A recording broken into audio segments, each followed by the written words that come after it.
Passion Harvest. Hello, passionate listeners. Welcome to Passion Harvest. I am Louisa, your host, International Passion Ambassador. Thank you so much for watching or listening. Now, I have an incredibly exciting guest. Her name is Karen Seltz. Karen Seltz has triumphed over depression and sex addiction. One of Karen's greatest gifts is her ability to see the beauty and possibility in people and mirror it back to them. Karen stopped playing small and gained her confidence by doing the deep inner work that she now shares with her clients as a transformational mindset and spirituality coach. Karen has been called to be a loving interpretation to the disempowering stories, beliefs, and patterns her clients have held that have kept them stuck. That sounds common. Karen supports analytical, perfectionist women in connecting to their hearts, emotions, and bodies to step out of their comfort zones with courage and power. She assists women in learning to trust themselves and their intuition, and intentionally creates lives filled with fun, joy, spontaneity, meaning, and contribution. This is going to be an empowering episode. Karen has a master's degree in counseling, is a certified life coach, and a brain gym consultant. This is her story and this is her passion. Karen, welcome to Passion Harvest. I'm so excited to have you on the show. Thank you so much, Louisa. I am so stoked to be here and I can't wait to see what unfolds. What brought you to this moment in the present time that we're here now? That's a fabulous question. My journey, oh, gosh. Whatever comes to mind. I think the big moments were the messages that I took from childhood about, it started with being a girl. I was the youngest of 3 children, and my mom was the strong one in the house. However, the messages I got from my dad and my brothers were that it's not okay to be emotional. It's not okay to show that you're hurting. It's not okay to be you. And that being emotional or crying meant you were a girl, and being a girl meant you were weak and not as good as a boy or a man.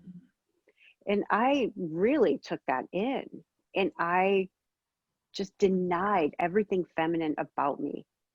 And like I always tell people, to this day, I still do not cry from physical pain. I broke my foot and I didn't cry. I'm like, it hurts. Yeah. Conditioning.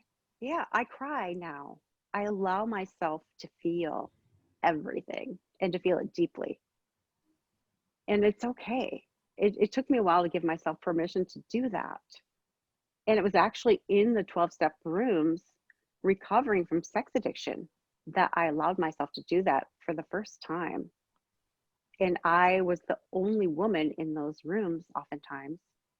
And I was going through withdrawal from my drug of choice, which was sex. And I would just cry the entire meeting. I would just like sit there and, but it was so healing to allow myself to be seen and just to allow myself to feel those emotions. The things I think that led me to choose sex as my drug of choice were kind of complicated. You know, I've analyzed this to death. Yeah. And I think the messages I received from my dad were that women are good for only one thing. And then from my brothers, like, you better be good at it or we're going to talk smack about you behind your back. And so it was my intention to be like the very best at sex. and I almost studied it like an art. Like I paid attention to the subtleties of my partner's satisfaction. And I grew to be an addict of praise and of power. I would manipulate men to get them to have sex with me, men that were maybe married or had girlfriends that shouldn't want to have sex with me. And that gave me this sense of power and worth. I felt worthy if a man wanted to have sex with me. It was just so skewed in my mind. It's very hard to start at the beginning, but how, I mean, everyone enjoys sex, or generally, how do you become a sex addict? What do you classify as a sex addict? Mm. For And how me, did you start? it started when my youngest daughter was born prematurely. She had a whole host of medical issues, and my ex-husband started numbing out with alcohol more and more and just wasn't present and wasn't helpful to me. And I was super depressed and I was drowning and I was having suicidal thoughts every day. Like, how can I go on? And what triggered it, oddly enough, was I had a nanny that I counted on. She was my teammate, and she was the only one around that was helping me. And she quit. And it triggered these abandonment issues I didn't even know I had. And I was a mess. And my daughter had a surgery, a neurosurgery coming up. And I went for a massage. And at that point, I was cut off from my body. I was not having sex with my husband. I wasn't masturbating, nothing. And I just called for a massage at my regular place, and I ended up getting a man. And as I was being massaged, I'm like, oh, I have a body. And it started to turn like sexual. I got turned on. And so I hit on this guy. I started a During the massage? relationship. Yeah. I started having a sexual relationship with him the next time I went in for a massage. And I enjoyed it. And I came to like think that that was what was saving my life. I equated it with survival because I was so desperate, so low, so depressed. And when he was not available, every time I wanted to have sex, like when he said no to me, I felt extremely rejected. And so I added another person. So I was having sex with him. I started having sex with my husband again. And then I started having sex with a third person. And sometimes they were all on the same day. So, wow. Yeah. And then I discovered websites, I'm going to say. I don't like to mention any specifics because I don't want to give people any ideas. Thankfully, this was before the advent of apps. Thank God, because it could have been really ugly. But I placed an ad with no picture and hundreds of men responded, which, talk about like a power junkie. I was like so high. So you Just could from, pick and choose. yeah. And so And I these were did. strangers. Yes. Yep. And when it got kind of to the height of my addiction, I could be in the middle of having sex with somebody and panic would strike inside me like, when am I going to get this again? Like I have nothing else lined up. And I couldn't think. Like that consumed my mind all the time, either thinking about what I had done or planning for the next thing or doing it. And I was not present anywhere. And I had little children.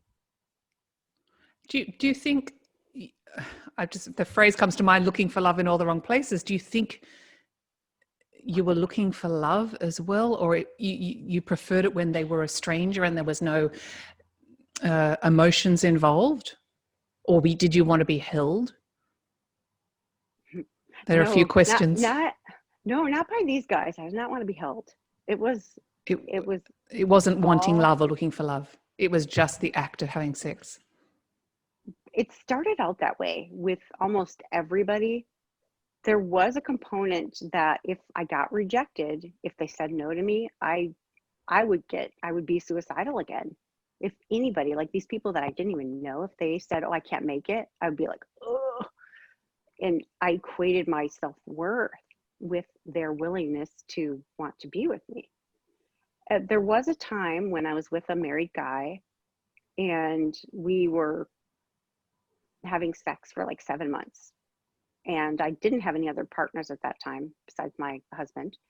And I did have that, oh, I wish he would fall in love with me and save me because I felt like trapped. But I don't know. This was a different animal.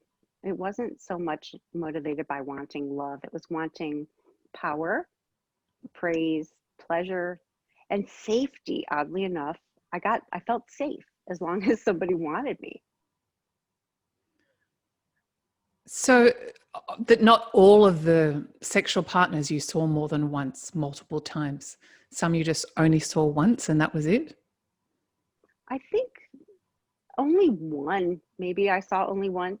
I usually like to repeat them until I didn't want to.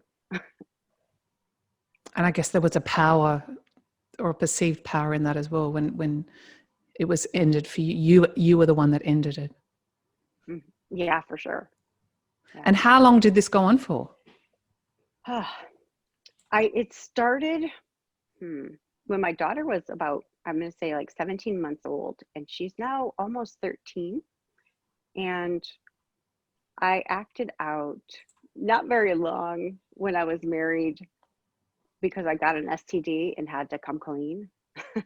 Because your husband obviously didn't know about your sexual adventures. Right.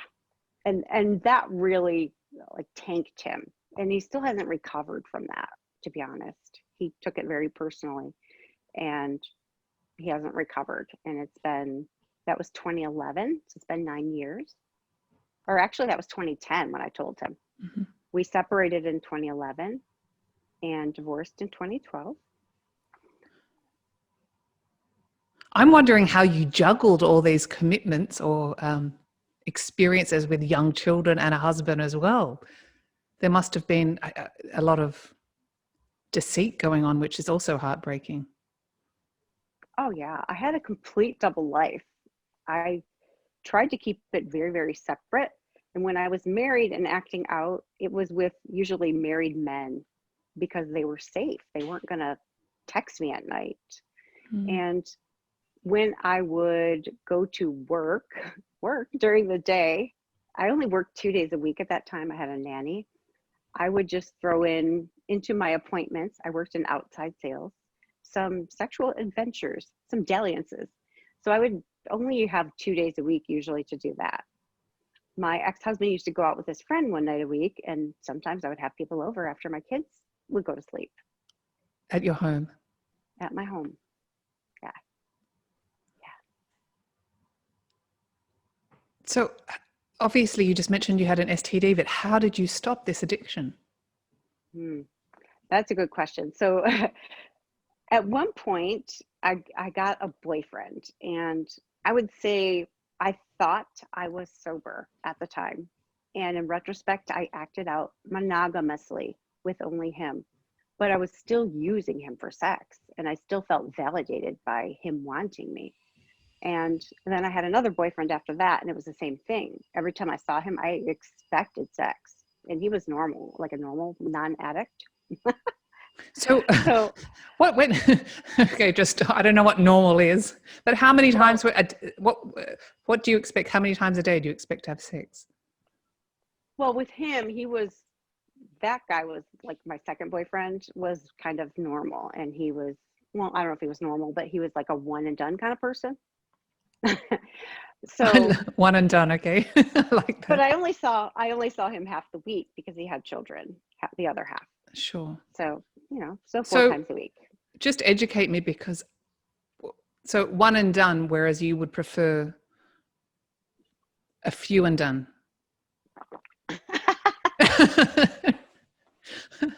I'm trying to express myself. Yes. Well, I had a very high sex drive. I equated that to my worth. And the more I got, the more worthy I felt. So they were interconnected. And after that relationship ended, I went back out. So I was 3 years sober, but not really sober, acting out monogamously. I wasn't sober-minded, which was a big difference.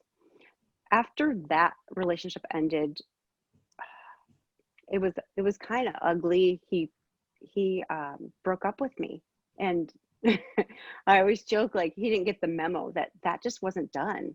Nobody had broken up with me in my entire adult life, and I imploded.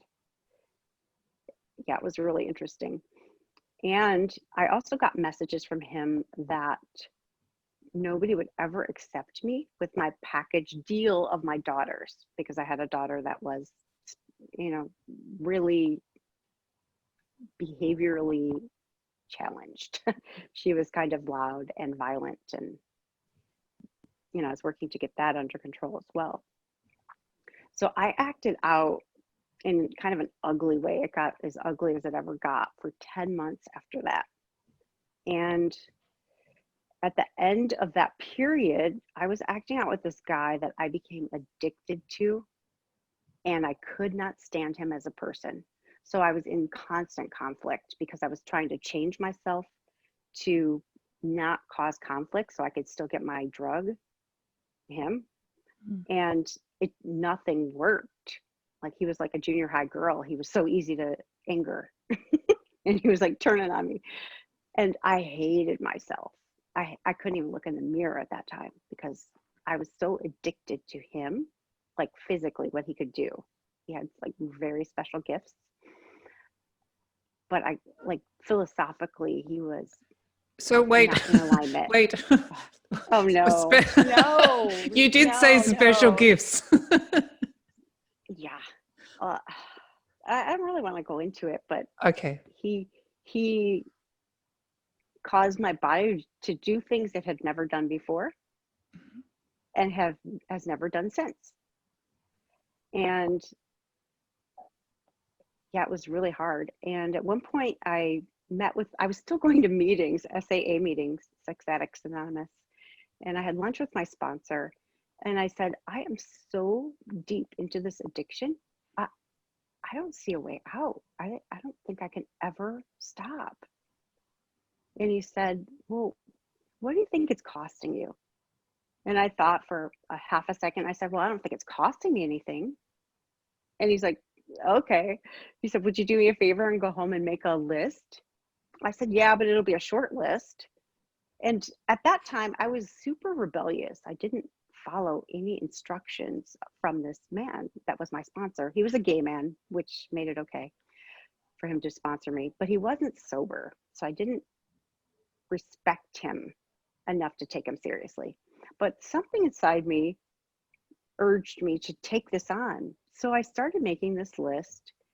And at item number 39, I wrote, it's costing me everything because as long as I'm doing what I'm doing, I don't feel like I deserve anything good in life. And it was then that I'm like, shit. What a powerful lesson. Yeah. And then right at that time, I hired a life coach that was a man. And I told him, he was a straight man, that I couldn't meet with him in person, even on video, because I would try to manipulate him because I was so sick at that time. So he agreed to meet with me by phone. And he just asked me this he told me something simple. He said, as long as you keep doing the same behaviors, you're going to get the same thing. And I'm like, so he says, as long as you continue in the addictive behavior, your life isn't going to change. And I'm like, oh, why didn't I think of that? I mean, it's so simple. And so that was my sobriety date. The next day, I'm like, okay, I'm ready. And it was those two things that coupled.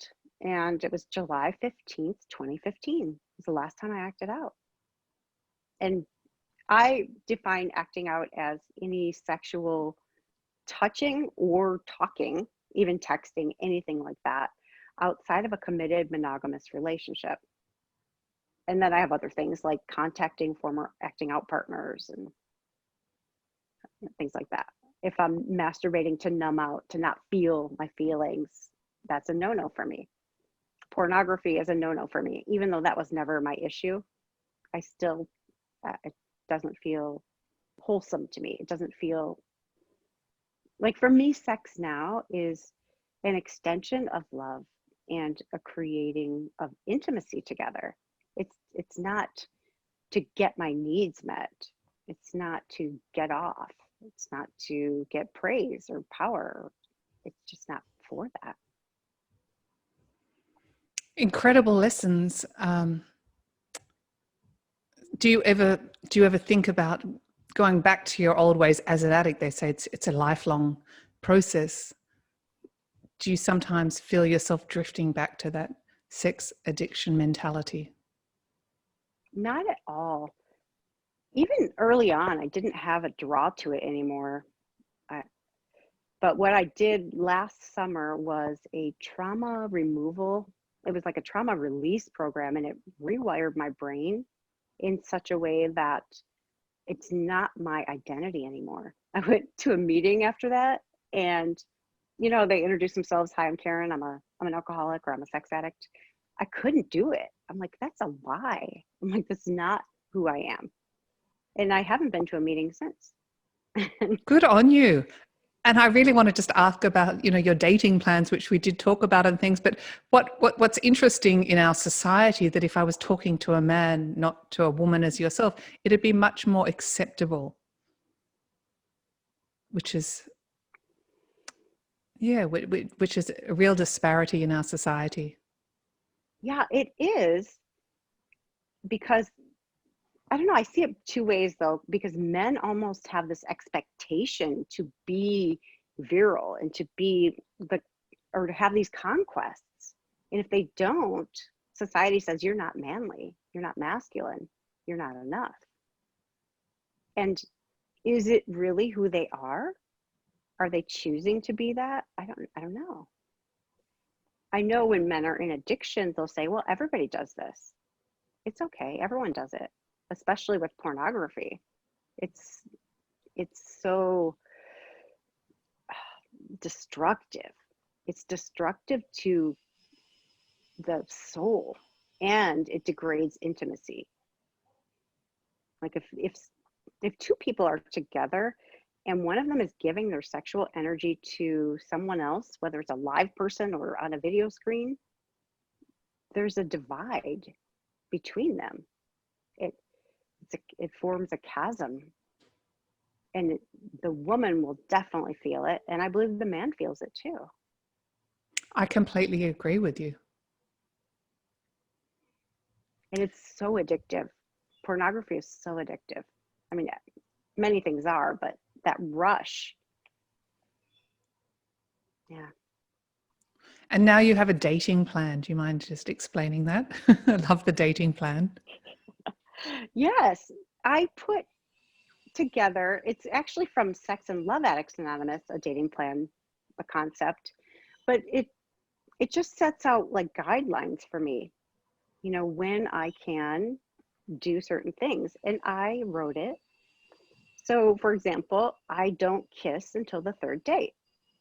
And I do that because if the guy's a good kisser and I kiss him on the first date, I'm like, oh gosh, I love him. It doesn't matter if he's an asshole. I mean, if he's a good kisser, I would overlook so much. So I get to really check in and get to know this person on a different level first and establish some emotional intimacy prior to doing anything physical. And then I don't have any sexual contact of any kind, even over the clothes, for at least a month. And that's like dating regularly. And it's only when we've had the conversation that we are monogamous. We've both gotten STD testing that we have shared with each other physically, not just said, oh, I got mine, it's all clear. Yeah. So there are a lot of things that I put in place. And and obviously you're very, I love your straightforward attitude, and you're so upfront with everything. I'm just thinking, how do you, I won't say you're an expert, but you potentially have had a lot of experience. What is good sex? Mm. The best sex is when you are completely open, open-hearted, uninhibited, and the two of you can just meld into one body, and you don't have to think. You don't have to think about technique or gosh, you don't think at all. You're just being in the moment and allowing that experience to unfold and to just take you over. It's like the energy fields of two beings just merge, and you can read each other's bodies, not minds, bodies. Yeah. That was explained really beautifully. I know, particularly with women, they have many inhibitions about their body, and but especially during sex. So sometimes I'm even uncomfortable having this conversation with you. I know you're not. How do women become more in touch with their sexuality and their bodies, and hence have wonderful sex?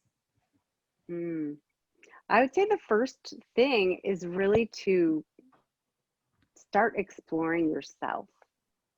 And not, I don't mean like just masturbating, but explore your senses. Like, what happens if you touch your arm lightly or your face? Like, men, it's rare that a man will touch my face. I don't know what it is, but it feels really nice. So, what if you do that for yourself and you learn all the things that feel nice sensually? And maybe you like a certain smell. So, you put that fragrance in the air. Maybe you like candles, and romance yourself. Like, how do you wish to be treated? Most women don't want to just be penetrated right away. They want something else first. So enjoy those parts of yourself, like the sensuality, the buildup. And one thing that's really interesting is I used to use a lot of toys, like vibrators and whatever. And somebody said to me, doesn't that kind of desensitize you for when you're with a partner? I'm like, I don't think so. I don't know. But it does. Like, oh, okay. Because when I was getting sober, I did a period of no masturbation, no sex, no flirting. I call it pure abstinence. And I did it for, I don't know, 5, 6 months. Mm-hmm. And then my sponsor at the time said, I think you might be taking it a little too far. You might want to try some healthy masturbation, see how that goes. So I did. And everything was really sensitive with just my fingers. But I had to learn how to touch myself because I hadn't done that in a zillion years, because toys work quickly. And that was my goal, was like, get off as quickly as possible. But there's a difference. There's an intimacy that I've created with myself by not using vibrators, by just me extending love to myself and loving my body and listening to it and being willing to, like, well, this doesn't really feel that good. I'm gonna try something else. And I've had some really beautiful times, and that's gotten me really comfortable with my body. If you haven't taken out the mirror and taken a look at your vagina and your pussy, go ahead and do it. Like, get to know it, because I don't know, maybe I'm different, but I think mine is really beautiful. Like, wow, it's so cool looking. I don't know. And know that if a man is excited, he doesn't see your imperfections. He just sees a beautiful woman that wants to have sex with him, and he's excited about that. Yeah, so often So we if you, judge ourselves and judge our bodies and think we're unworthy or not worthy enough. yeah. And what are we comparing ourselves to? These photoshopped images, or people that their job is to look good? I mean, we have lives, and we can't spend 20 hours a day on our physical, or all the money we have on plastic surgery. But just Nor learning would you to, want to necessarily either. no. And it's interesting. I was talking to my 14-year-old daughter the other day about how women carry themselves makes them beautiful.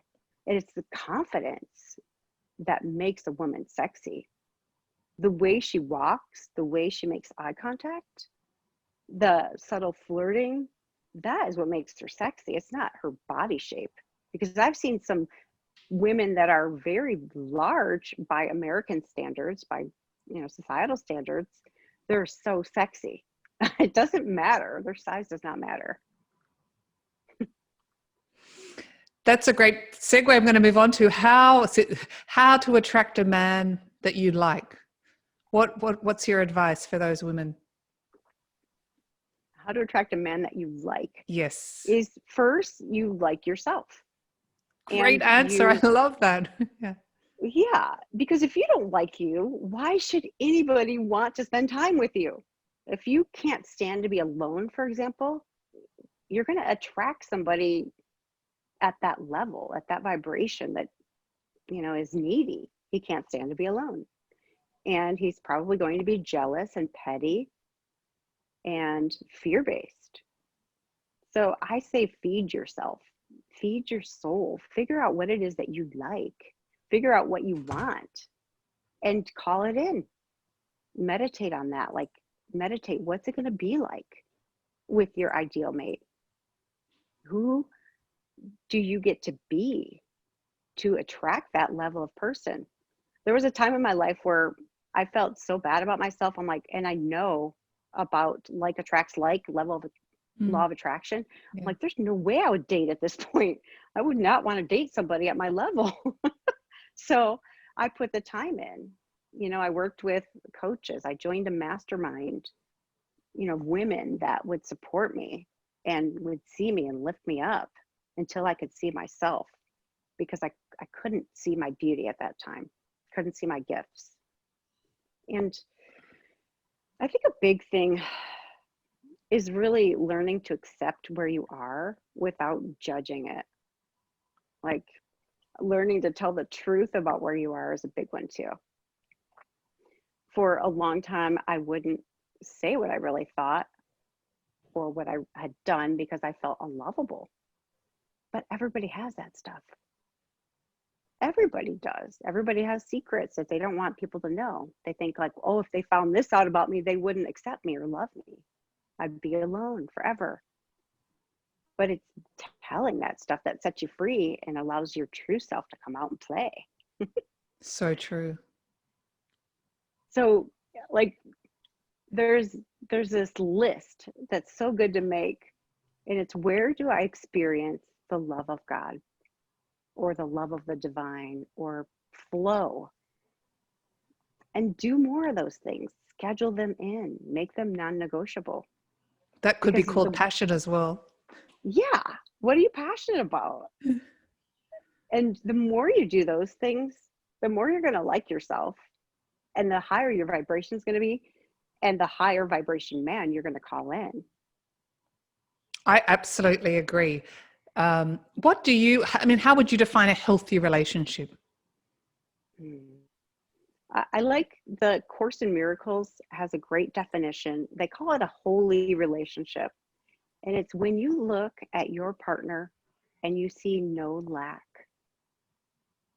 And when you can look at yourself that way, like, you don't need your partner, you come to the relationship completely in love with yourselves, and then you just add to each other's lives. You make them that much better.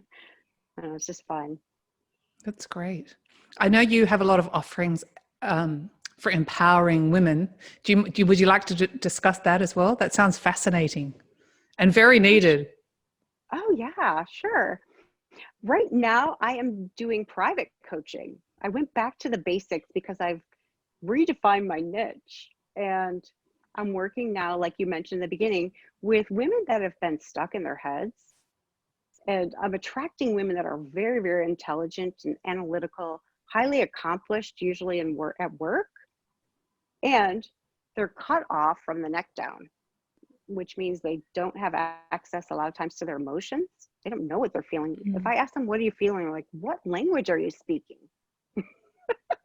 And then their bodies, they're a little uncomfortable expressing themselves through their bodies. So for example, dancing. They might dance, but be very stiff and like, I don't want to do this. People are looking at me and judging me.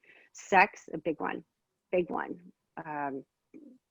They a lot of times don't feel worthy of pleasure, or they don't feel comfortable in that place of receiving, or even, a lot of times they'll have sex, but out of obligation sometimes. So how do you work through that with women? It's interesting because it is a process. It's kind of like the windows of their body and their heart have been covered over with layer after layer after layer of things that society has put on them and they've accepted it. And they said, Mm. okay, I'll take that. I'll take that label. I'll take that load of crap. And they are a bundle of shoulds and oughts and musts and have tos. And we just like peel those back a little at a time and get to, okay, well, what would you want to do? Like if you weren't afraid, what would you do? And what have you always wanted to do, but are afraid to say out loud? I love that. It's Things, giving them yeah, permission to be themselves. yes, and to dream.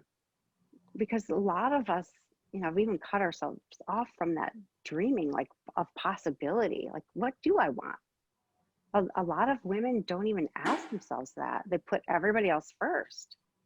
So it's really interesting. When I'm doing private coaching, I allow myself to be completely divinely guided, and I never know what's going to come out of my mouth. I just don't know.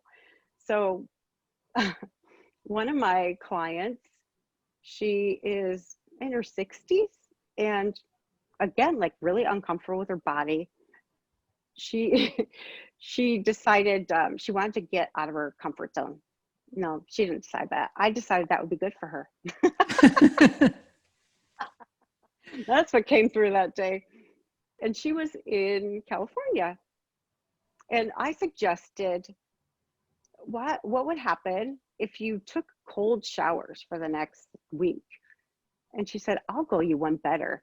I will run into the ocean, which I've never done before. And she had her husband videotape her.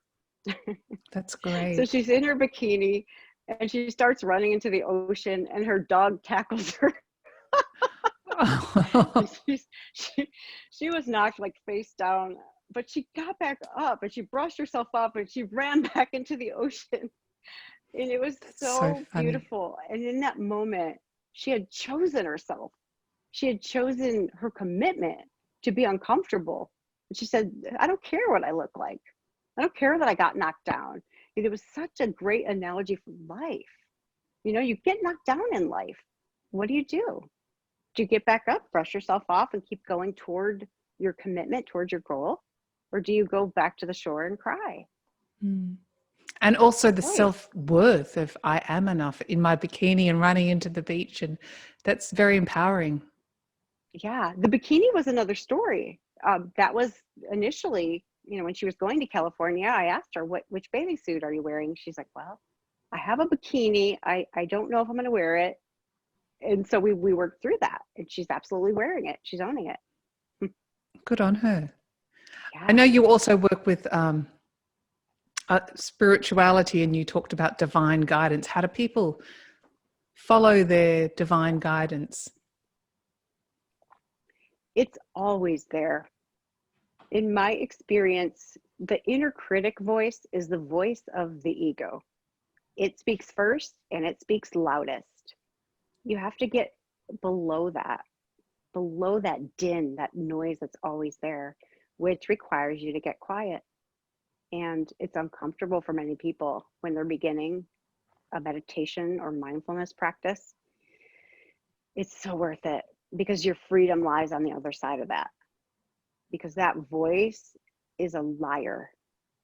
I personally love the Native American term for this. It's called the pretender voice, because it's lying all the time. It's telling you stuff that's not true about you. Keeping us small.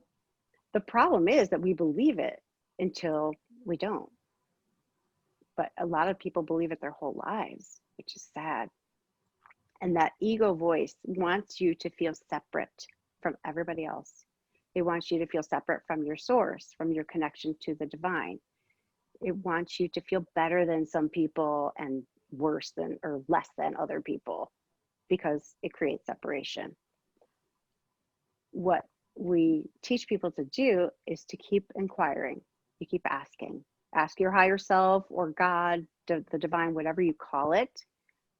I like the phrase, what would you have me do? Or what would you have me see? And just keep asking. And if you keep asking, there will come a whisper voice. And that voice will be so unconditionally loving, it will be unmistakable. In my case, it is my voice I hear, but it has a completely different quality to it. It's always loving. It's never shoulding me, like you should do this. It's just beautiful and loving. That's a And great, and that's a just, great message. yeah. And you come to trust it. The thing is, in our day and age, children are taught not to trust themselves, not to trust their guts. No, you tell your brother you're sorry. But I don't want to. I'm not sorry. No, you tell your brother you're sorry. Your body, your brain, your heart is saying, no, I'm not sorry. And you're told to be other than. You go give grandma a kiss. Ew, no. Or give Uncle Sal a kiss. Well, no, he's gross. He's not safe. So we're taught not to listen to our inner guidance. We have it. We just have been taught to ignore it. What happens when you start listening to it? So it's learning to pay attention to it again and to trust yourself. Like a lot of us aren't comfortable making decisions because we don't want to be wrong. So what? Who cares if you're wrong? Like, I love the concept again. It's called choose again. If you don't like your circumstances, make a different choice. If you made a choice and it didn't turn out the way you thought, who knows how that is going to be used for you? Like, you don't know. It's all perfect. I agree. I'm almost of the belief that any choice you make can never be wrong anyway. That's one step further. Yes. Even if it doesn't work out as you had planned, it's still the best choice to make at that time. And as you said, choose the aim. Yeah. But learning that skill to be decisive is a good one too. Like, some people will get that assignment from me. Like, you get to make 10 decisions today. I don't care what they are, but make them quickly within 2 seconds. That's great. I guess that Because also, it's learning. yeah, that's great. Yeah. Learning to trust yourself. It's the best skill you could have. And this all ties into passion, which this show is about, your soul guiding you. I always like to ask guests the question, these are two questions. If someone wants to follow their passion and or find their passion, what is your advice? Oh, I love it. Finding your passion would have to precede following your passion, right? You would think. Yes, I said them the wrong way around. However, Correct. You are. however, That was a test. No, I'm joking. however, as long as you find something you're passionate about, you're going to draw opportunities to you that are going to open up your mind to see other possibilities and accept the fact that you are 100% creative. We are creating all the time, all the time. That's what we are. We're like pure energy, pure creativity. What do you want to create? And start dreaming. I got a good exercise from The Artist's Way, the book, and it's write 5 different lives that you would love to have, like just for fun. If you could, like, for a day be anybody or anything, what would it be? And just go create it, like write it out. And then do that. When you do that by the 5th time, you're going to get some ideas like, you know what? That one I might want to try on for a week, see what that's like. Try it on. What else are you doing? Like 90% of our thoughts, and we have what, 50 to 60,000 thoughts a day. 90% of them are the exact same thoughts that we had yesterday. What are we doing that's different? What are we doing to shake things up and create something different? Like, if you want to be the same, then don't do anything, right? If you want something different, you got to get out of your comfort zone. You got to do something crazy for you. It might not be crazy for me. I have a different comfort zone. But Yes, you do. a lot of people don't even know what they like. If I say, what do you like to do? They're like, I don't know. I never thought about it. And I'm like, what?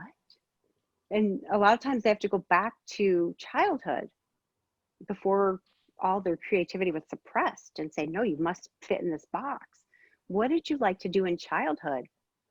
where could you lose yourself for hours? And then do some of those things, because it will unleash your creativity. Maybe it's playing with Barbie dolls, maybe it's coloring. So what? Do it. Have fun. Like, allow yourself. I think it's really important too to nourish the inner child. When you find those things that you love, do more of them. And surround yourself with people that believe in you. If people are saying you're crazy, you can't do that, in the beginning, until you get up to a certain level and you really, really believe in yourself, those people can take you out so quickly. So it's really important to find a tribe of people that are going for their dreams. And you can do that in a variety of different ways. One way is to do some journaling and ask your higher self, where do I find these people? You know, who would resonate with what I'm doing? And be open, because it will come to you in beautiful and unexpected ways. I met a woman who studies my same spiritual book, which is kind of a rare one. It's called The Way of Mastery, at my yoga studio. She just plopped next to me and we had this immediate connection because I was open to it. So surrounding yourself with the right people at the right vibe that are going to support your dreams and your goals is really important. I don't know, just have fun, play, because we're going to learn the same lessons in life, whether we like, oh, this is drudgery, or we're like, oh yeah, look what I did. Isn't that cute? Yeah. What a great message, you know, be childlike and play, because that's one of the essences of who we are. Joy. Yes. Mm. Great message. Karen Seltz, thank you so much for being on Passion Harvest. It's been very, very, very insightful and I've learned a lot. So thank you so much and for being so open and honest. I really appreciate it. Oh, thank you so much for having me and for, you know, just being so delightful and open and loving. I really appreciate your energy and what you're doing on the planet. You too. And it's a pleasure. Thank you so much. Bye for now. Bye. Bye. Like this episode, please do subscribe for weekly passionate inspirational interviews.